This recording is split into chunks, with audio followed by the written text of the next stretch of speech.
Në ditët e nxehta të verës, kur ndihesh i lodhur, pa energji, mund të kesh dhe dhimbje koke, është shumë e rëndësishme që të kushtojmë rëndësinë e dur, jo vetëm hidratimit, pra të pim ujë mjaftueshëm, por dhe balancës së elektroliteve. Elektrolitet janë molekula, janë jone të ngarkuara elektrikisht që janë shumë të rëndësishme gjithashtu në hidratimin tonë. Gjithashtu elektrolitet janë esenciale sepse ato ndihmojnë dhe për tejqimin e impulseve nervore, për kontraktimin e muskujve dhe për shumë funksionet e tjera.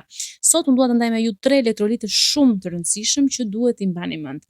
I pari fare është natriumi, që është një nga elementet përbërës së kripës së gjellës, besoj se e keni dëgjuar, shumë i rëndësishëm për hidratim dhe për funksionet të tjera, prandaj dhe shpesh ju dëgjoni këshilla të tipit që gjatë verës, meqense ne humbasim një pjesë të natriumit me djersën, duhet të marrim një sasi të vogël për t'u hidratuar më mirë. Jo, sepse problemi kryesor në popullsinë e përgjithshme është konsumimi i lartë i kripës, më shumë se norma, dhe nëse ne humbasim një pjesë me djersën nuk ka problem sepse konsumojmë më shumë se ç'duhet.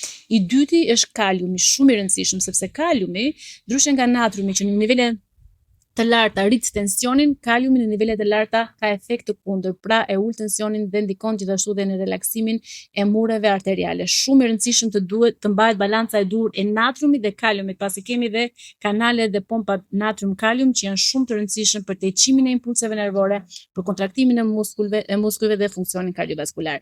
I treti, jo më pak i rëndësishëm, është magnezi. Duhet kemi parasysh që magnezi është një nga elektrolitet më të rëndësishëm që gjithashtu ne humbasim me djersën, pra në stinën e nxehtësisë të verës. Prandaj është shumë e rëndësishme që nëse ne nuk suplementojmë me magnez, të fokusohemi tek dietat e pasura me magnez. Për kaliumin duhet fokusohemi tek jo vetëm bananet që dihet që kanë kalium, por dhe tek perimet me gjethe jeshile, tek avokado, tek bishtajoret. Dhe për magnezin, disa nga ushqimet e pasura janë bajamet, avokado gjithashtu, perimet me gjethe jeshile, të gjitha orizi kaf ose miellit dhe produktet që vijnë nga pra këto drithra jo të përpunuara, pra të plota.